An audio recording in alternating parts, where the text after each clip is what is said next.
You wanted the best. You've got the best podcast, the hottest podcast in the world. The Chris Voss Show, the preeminent podcast with guests so smart you may experience serious brain bleed. The CEOs, authors, thought leaders, visionaries, and motivators. Get ready. Strap yourself in. Keep your hands, arms, and legs inside the vehicle at all times, because you're about to go on a monster education roller coaster with your brain. Now, here's your host, Chris Voss. Hi, folks. Chris Voss here from the ChrisVossShow.com, the ChrisVossShow.com. Hey, welcome to the big show, friends and family. We certainly appreciate you guys being here. The Chris Voss Show, the family that loves you, but doesn't judge you, at least not as harsh as your mother-in-law. Anyway, guys, now go clean your room, will you?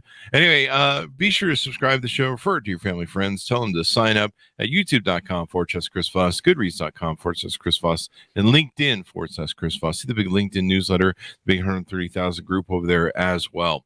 Today, we're going to be talking about marketing and what's going on in the future and kind of maybe what the future holds in 2023, since we're kind of at the beginning of it, and where marketing is going, et cetera, et cetera. Today we have Daniel on the show with us. Daniel is going to be talking to us about his company, Mint Performance Marketing, and we're going to be discussing it with him as well. And Daniel James is on the show with us today. He is the founder and CEO at Mint Performance Marketing. Mint is a full-service performance marketing agency based in LA, whose mission is to accelerate growth for disruptive DTC and e-commerce brands through cutting-edge strategies across creative, influencer marketing, paid social, paid search, email, and SMS. He's been part of the digital social media landscape since 2004. He's led strategy at companies including MySpace, AOL, and Turn for some of the world's most successful companies. In 2019, Mint Performance Marketing was acquired by Social Change, a world-leading social media and e-commerce group in 2021. Welcome to the show, Daniel. How are you? Thank you, Chris. Great intro, by the way. Really appreciate the rundown. Great to be here. Excited to chat with you today. Thank you for having me on. Thanks for coming on. Give us your .com, where you want people to find you guys on the interwebs and get to know you better. Yeah, so the agency is mint-performancemarketing.com. And then I'm most active on LinkedIn. So just search my name, LinkedIn. I've committed to daily posting this year. So dropping marketing tips, leadership tips, marketing insights and trends. So those are the best places to find me. There you go. LinkedIn is really turning into something. In fact, on September 15th, or not September, what year am I in? What age am I? It's Friday, clearly. The brain's gone on vacation already. February 15th, LinkedIn is expanding its a newsletter, which we've really loved. We put one out. It's expanding the newsletter so that it's open to the public, as opposed to being hidden to just your connections and people that you're linked to in LinkedIn. LinkedIn's a great platform. It's a great platform, and I think more and more creators are posting on it. It's got great organic reach. It's still in that, there's the supply and demand is at the right level to still be able to do some meaningful things before that diminishes. So yeah, it's a great platform. Yeah, we're really excited because our newsletter has been pretty successful over there, using the LinkedIn newsletter feature and everything else we do over there. And the fact that they're going to make it so that other people, the public can see our newsletter is awesome. Because we have great guests like yourself on, and brilliant podcasts and stuff. So them being able to see it, I think that's going to be freaking huge. So if you're not doing a newsletter on LinkedIn, my advice to you is don't do a newsletter on LinkedIn, because you're going to compete with ours. Anyway, so what got you into marketing? What entered you in this space? You've been in it for quite some time. It was kind of by accident, if I'm honest with you. I went to music college, and I was in a band when I was younger, lead singer, guitarist. I had aspirations of being the next Kurt Cobain. Didn't quite the good side of Kurt Cobain, the music and the talent, the non-heroin. Yeah.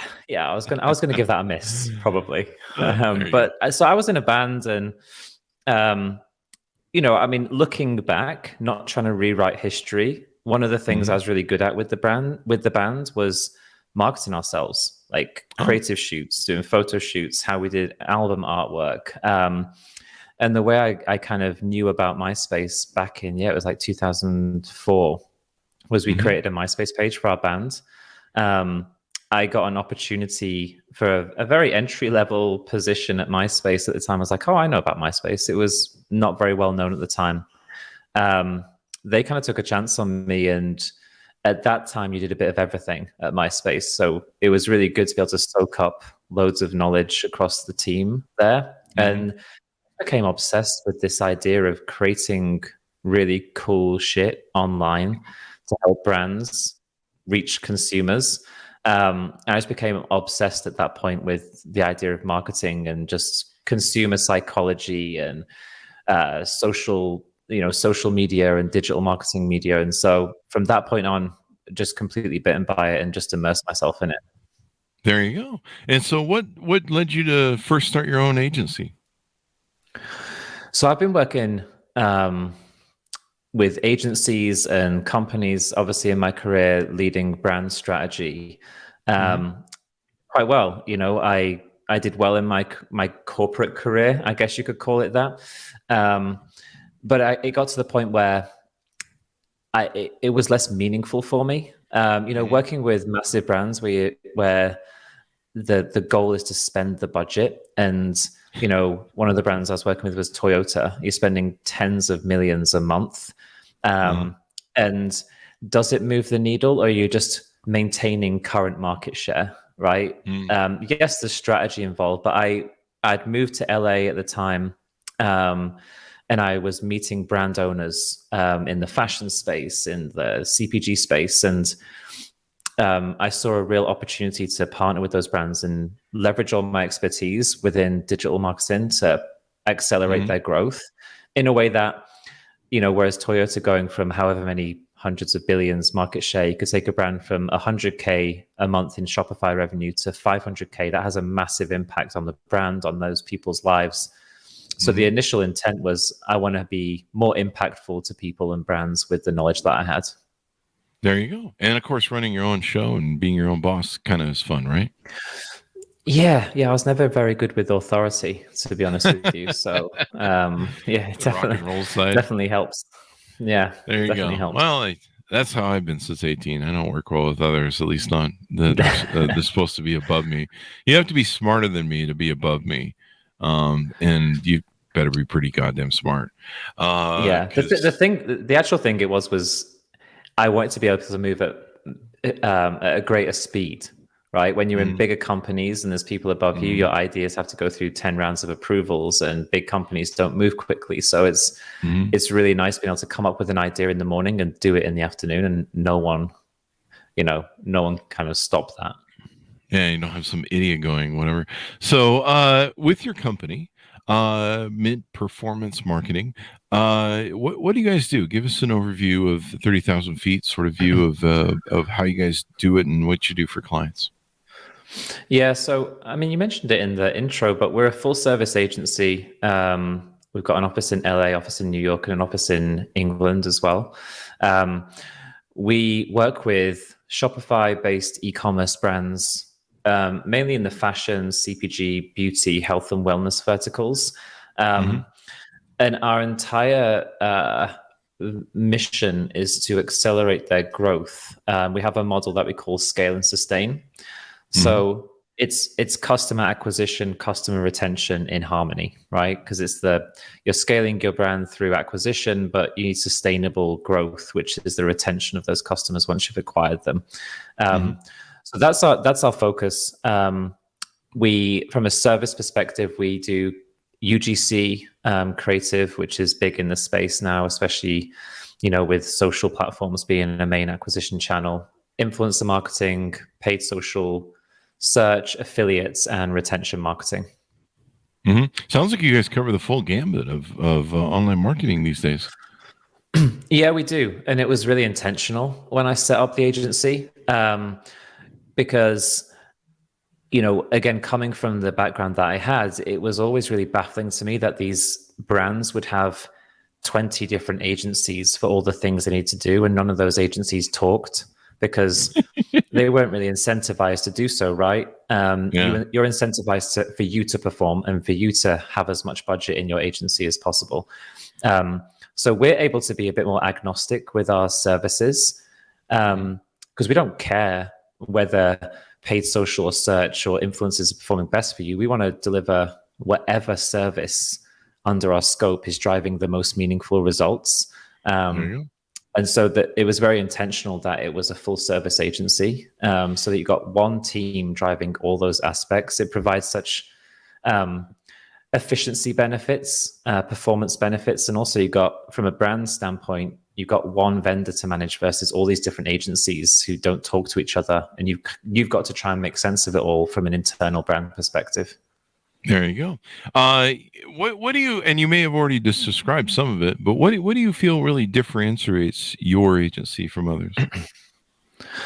I think there's a couple of things. I think the full service aspect, the way we position things from a really integrated growth team. So we have growth strategists who they oversee all of the channels and all the teams running the different channels. They're the person who's coming and working with the brands, whether it's the owner or their CMO, of like actually building the strategy based on all the data. And then they pull the levers internally as to which channel mix, understanding performance, real data analysis. So I think that component isn't unique to us, but I think we do it really well. I think the other thing is, an agency is only as good as its people. And we have some of the smartest people in this space working at the agency, which we're very grateful for. So, talent mixed with positioning, mixed with, this isn't our first rodeo. We're all experts in this space. I think a combination or a mix of the three is what's allowed us to, work with the brands we work with and achieve the results we've achieved. There you go. So what do you see as where's the hottest place to advertise with the best ROI right now? Or I don't know if you want to share the secrets. So I'm not asking for your secret sauce, but what platforms or venues are doing the best right now in your mind? As much as there's a lot out there about Facebook ads not working anymore, we don't see that. So I think if you're not on every channel already, I would say from an acquisition standpoint, from an advertising perspective, Meta is a great platform. You can achieve results on there. We're very active on TikTok from an ad perspective as well. But I would say, I'd reframe the question so much as if I was a brand looking to improve my marketing and look at what channels are performing, I think a combination of, you really have to have the right creative testing is one of the key elements. Everything that you do as a brand has some level of creative other than maybe SMS marketing, which is just text. So having a really robust creative testing framework or platform is really important. And then testing Meta, testing TikTok, testing these different channels, seeing which one produces the best return. But I'm also really big on people not having a leaky bucket, right? Before you pump money into advertising, your website needs to be optimized for data capture, for conversion rates. You need to have a really buttoned up email and SMS strategy, so that you can monetize people who come to your site, show interest, subscribe, but maybe don't purchase initially, so you can actually capture them and monetize them. So leaky bucket first, then turn on the taps from an acquisition standpoint. That makes sense. What's funny is I go to so many people's websites, company I'm considering doing something with, and I'll be like, well, let's see what they're doing on social, because they don't have much data or something on their website. But I'm like, let's look and see what they're doing on social. And so I'll click on the buttons on their website to see what their Facebook and Twitter is. And no one's ever connected the prop. It has like the original whatever WordPress they bought or just got for free. Yeah. But they've never connected them. Or what's even worse is like when you go and the account's suspended, like the Twitter account suspended that they've linked to, or the Instagram or whatever. Yeah, and you're just like, wow, man, that wow. You can't even manage this shit and you want my money? I don't know about that. TikTok seems to be a place that's really kind of, I mean, correct me if I'm wrong, but it seems like it's a very hot space, at least in consumer usage right now. How's it doing for ad placement?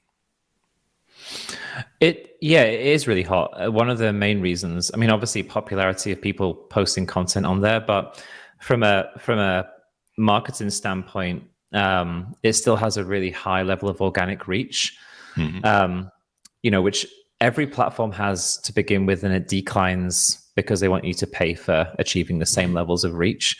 So TikTok is kind of in its heyday of organic reach. So you can jump on, post organic content, and you see you can reach a level of scale that you maybe can't if you did the same thing on other more mature platforms.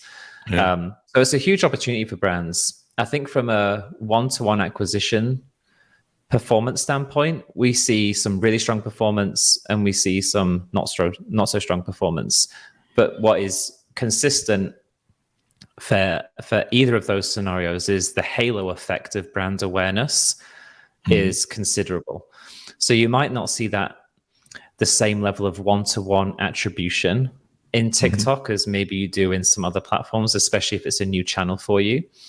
Although that is definitely achievable and we do see that. But even if you're not seeing as strong performance, the halo effect of more brand awareness, brand searches, everything else, and how it can have a positive impact on other platforms and other metrics, we definitely see that across the board. That's awesome. My mom just discovered TikTok, I think 2 nights ago. She messaged me that a friend had sent her a TikTok video, and then she was about to go to bed, and she ended up standing at her computer, she said, watching 2 hours of TikToks. She got, sucked right into that scroll. And I've been there. I've done 4 hours. Sometimes at night you're like, I'll just watch one more. I'll watch some as I fade off to sleep. And then 4 a.m. comes around and you're like, what the hell? And it's something else. And there's some really great content there. Like it's the short form content, and some of it's really brilliant, some of it's really awful. But and then the lives. That's called the death scroll, by the way. Where you just scrolling and scrolling. And it's just and the Gen Zers love it, so it's their platform and everything else. One of the things that your agency deals with is influencer marketing, and I think you guys have something called Mint Creators. Tell us a little bit about that. Yeah, so we do influencer marketing. We've done that since day one. Mint Creators is something slightly different. So the distinction there is influencers, we're partnering with people who what we're trying to do is tap into their community. So influencers by nature have influence over the people that follow them on social media platforms, right? So they have an audience. So we work with a lot of influencers because we're trying to tap into their communities. We use that content within paid ads because you can target those communities. You can also run those ads from that influencer. So there's some real social proof and validation that is associated to doing those sorts of tactics. Mint Creators is something slightly different. What that is if you look at these social platforms, the way we think about creative for ads is the content has to feel native to the platform. Because to your point, if you're scrolling through TikTok and you come across maybe like a TV style ad, it's going to feel out of place. Now that might stop you in your tracks so that you look at it, or it might put you off and be like, I don't want to see that. I want to see something that feels like I'm on TikTok. And so UGC Creative is where we're partnering with creators for the pure purpose of producing really good ad content. And that's what Mint Creators is. So they don't have an audience per se or an influence. We're not trying to tap into their communities. we just partner with them to produce really good ad content for our brands to then run in our paid social campaigns. Ah, nice. And so influencer marketing is still a thing then, huh? It's definitely still a thing. I think it's actually funny because, influencer marketing has been around since the beginning of online advertising. It just maybe wasn't called influencer marketing 10, 15 years ago. We probably just called it partnerships.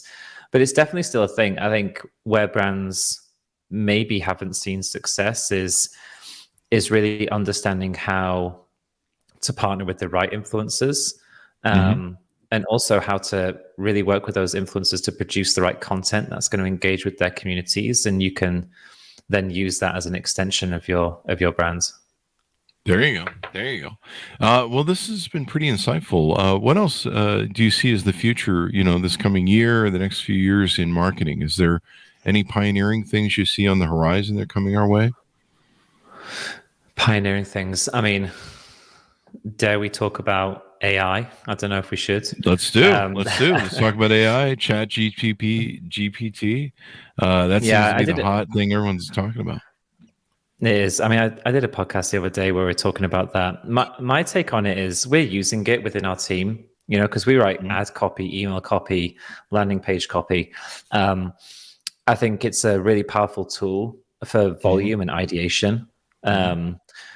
You still need somebody to oversee it. You need somebody to put the right inputs to get the right outputs and then QA them and make sure they are relevant.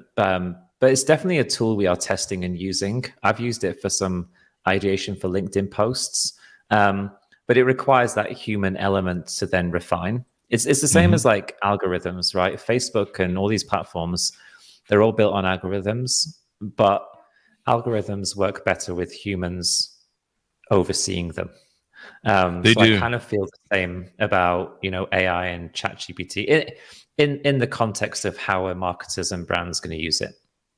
We had a guest on recently. We talked to them about, I think it was Kevin Peterson. We talked to them about Chat GPT, and everyone's kind of running around freaking out, going, "Oh God, we're going to lose her." Copywriters and different people are going to lose stuff. I mean, I've been thinking, are people going to start writing books with Chat GPT? And you'll be like, did he write that book? Or you kind of look down on certain books that are ghost written a little bit.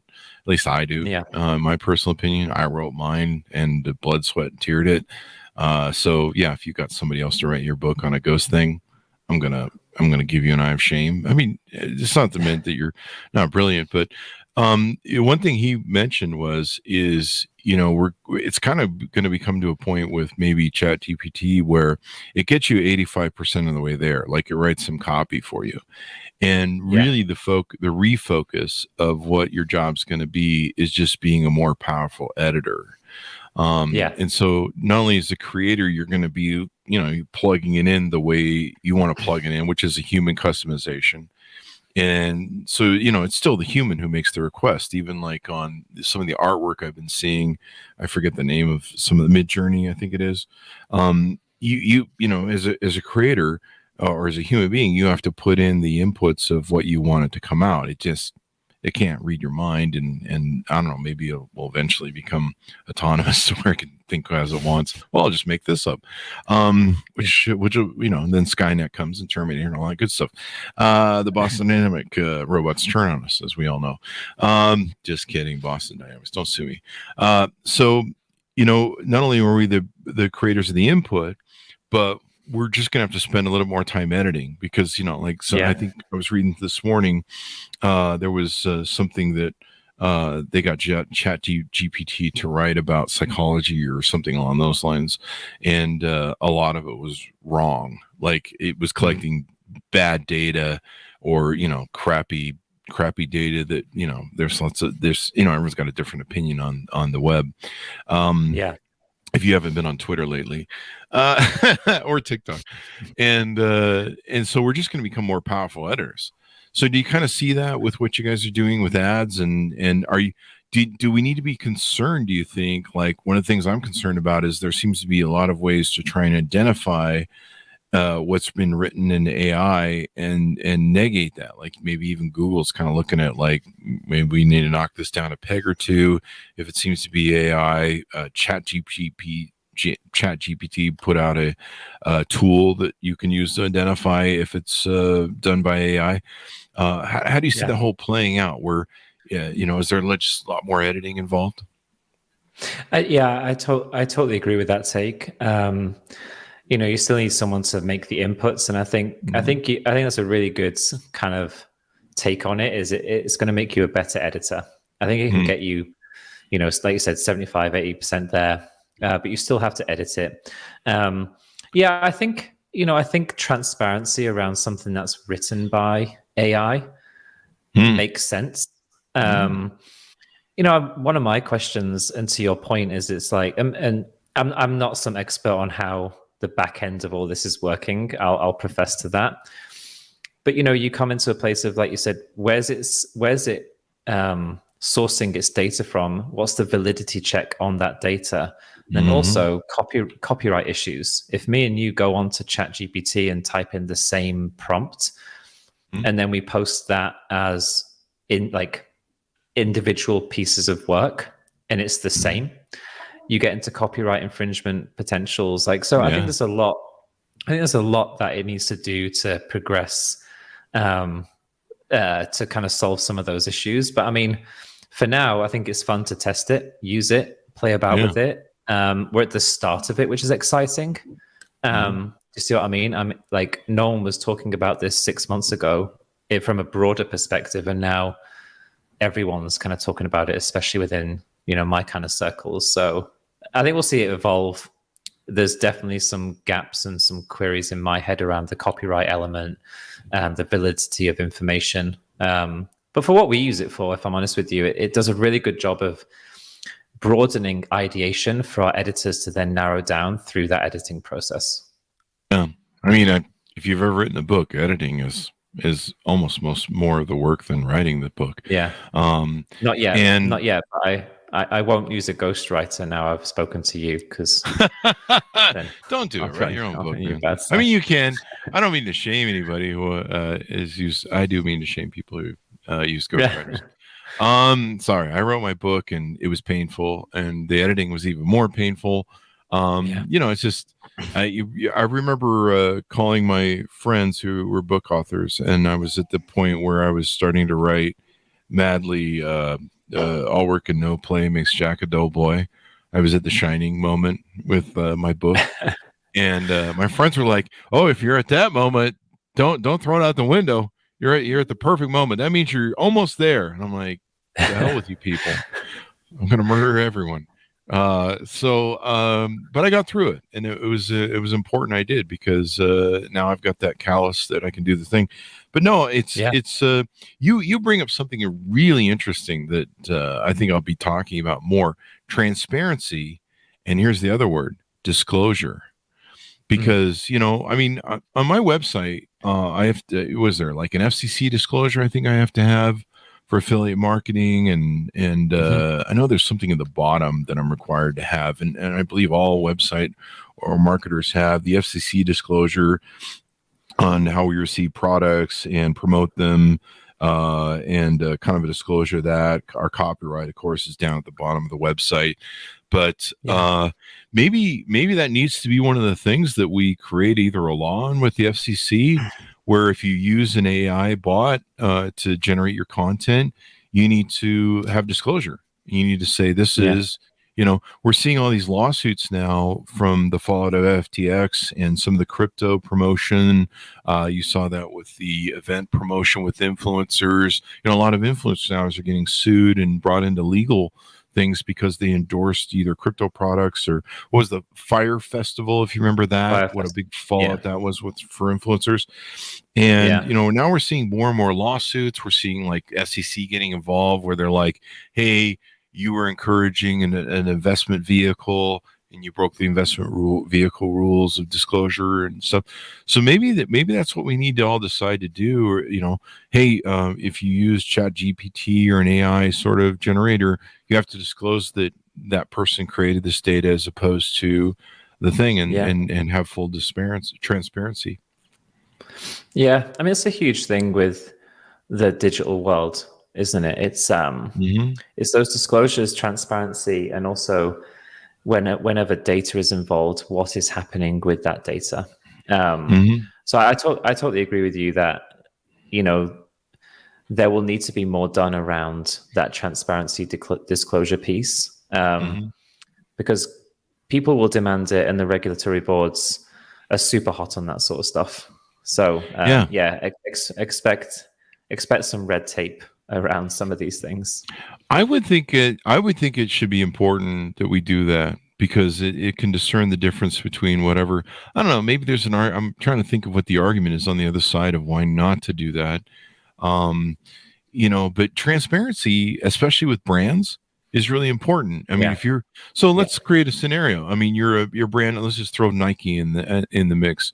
Your brand like Nike, and you start using ChatGPT, and it doesn't either sound organic or feel organic. And it comes out that you were running fake copyright. Is that going to hurt the brand? What do you think? Is that going to create a blowback, or are people just going to go, whatever, it's computers, whatever? I mean, I think especially for a brand like Nike, it definitely would. You know, any level of lack of transparency, I think for any brand is a negative. So I think disclosing it, I can't see the benefits of not having transparency, because if you're using it, then you're okay using it. So there should be some level of transparency within that, right? I wonder if we'll run into this whole sort of cancel culture, we caught you sort of thing that would turn bad for brands, where they're like, oh, you know, you're using computers to write your ad copy. I don't know if that's going to be a thing. I'm asking that question. I'm curious, but I imagine ethics is the big word to really think about in transparency. And are we doing this we're just writing, blasting out a copy? I think your copyright issue, your concern is another factor as well, in making sure you're not picking up other people's copyright thing. When I first got into social media and Twitter and everything, I didn't understand what a copyright was. I never worked in a business that dealt with copyright, and there's many pitfalls to it where, especially if you don't understand copyright in and of itself. But I think most big brands do. But I mean, maybe there could be some sort of call out where they go, hey, you're creating fake whatever. I don't know. It seems kind of like you're using humans instead of robots. I don't know. Maybe that's the big backlash is. Is this human or robot? I mean, is anybody concerned whether a human or a computer writes their ads for them? I don't know. That's kind of an interesting thought to think through, because there's so many different things, like you mentioned, that we've got to answer these questions with this new pioneer future of technology, right? Yeah, definitely. Yeah. I agree. It's going to be interesting to watch how it evolves. And in the meantime, we're using it, we're testing it, but for now, it's not replacing. It's just allowing us to have more tools to our tool belt. Yeah, and the some of the Mid-Journey stuff and the AR art is interesting as well, and I imagine that's going to find its way into digital advertising. I know that already there's been interesting things going on with it where it's won certain awards in like art contests, and people have been really pissed that a non-human won an award. But it's interesting to say, and I've seen the art. I've got a few friends that are really into the space of AI and AR art, and of course the ChatGPT stuff. The art's really interesting. I mean, it really is interesting, and it's very customizable from some idiot like me who, if I do art, I draw you stick figures that look awful, and I can't even do stick figures right when I play Hangman. But you Gen Zs will have to look up what that is.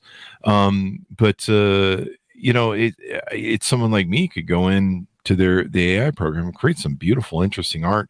Some of it's very unique and very personal, like and I've seen people create just like take all the Star Wars characters and put them into steampunk sort of characters, and you're just like, wow, and it's really good. Yeah.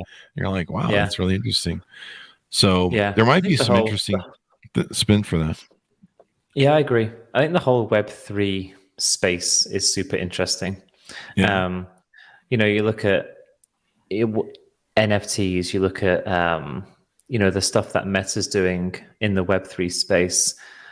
I think like there's a long way to go before it's like broadly used by the general consumer, if I'm honest.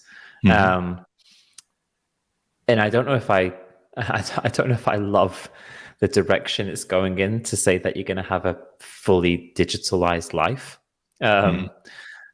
Maybe I'm too old, but I have a 12-year-old daughter, and I don't know if I'd love her to live her entire life online through an online avatar. But it does open up some interesting opportunities in my world for brand marketing and creating communities around, your consumers and stuff. So interesting, man. Interesting stuff. Well, what do you think about the NFT space? I mean, it kind of seems to have crashed a little bit with crypto. Is that a correct assessment, or am I wrong on that? Yeah. I got some friends who are building really good companies in the Web3 and NFT space. I got into NFTs quite early on. I had one successful, when it was just buying JPEGs, it was more like a trading kind of like boom, right? Where people were hearing about, you can buy a digital image and then sell it for however much of a multiple. So I think like that bubble definitely burst, and it correlated, like you said, with the downward trend of crypto in general. But I think that was an artificial bubble of just people thinking it was there to make a quick buck. I think the actual utility within NFTs is really exciting in the long term when you can connect a digital token to offline. I think just as an online token, I think that doesn't hold much weight these days. The trading aspect, it seemed very gamified. But there's some really cool stuff being done. A friend of mine actually has a company called Indelible. It's bringing the worlds of tattoo culture and NFT art together.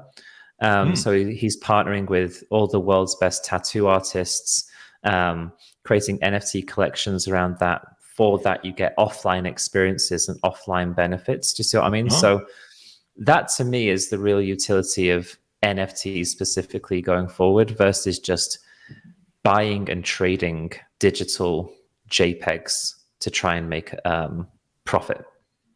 Definitely, and reselling them, and it's probably better to have those experiences you can get from the side.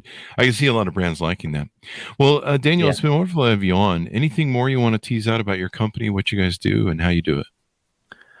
Yeah, I appreciate that, Chris. It's been a pleasure. I would just say if you are a brand, an e-commerce brand, and you're looking to work with a marketing partner, maybe you're looking to scale, maybe you need some new ideation, hit us up, Mint-Performance Marketing, or find me on LinkedIn. But Chris, really appreciate you having me on. Enjoyed the chat. Thank you so much. Thank you. We've really enjoyed having you on. You give me a whole lot more stuff to think about. I hadn't really thought about the copyright stuff yet, and the transparency, disclosure, and ethics behind it all is definitely something I think everyone needs to talk about and explore. And we all need to make a collective decision as to what we do with this, and do we need to disclose it? Does it need to be transparent? I don't know. Maybe there's going to be a whole battle between AI and humans. Like humans need to unite and stop the AI monster. I don't know, something like that. I don't know. Anyway, thank you very much, Dan, for coming on the show. Thanks to my audience for tuning in. Go to youtube.com/Chris Voss. Go to goodreads.com/Chris Voss. All those crazy places we are on the internet. Thanks for tuning in. Be good to each other. Stay safe, and we'll see you guys next time. That should have us out.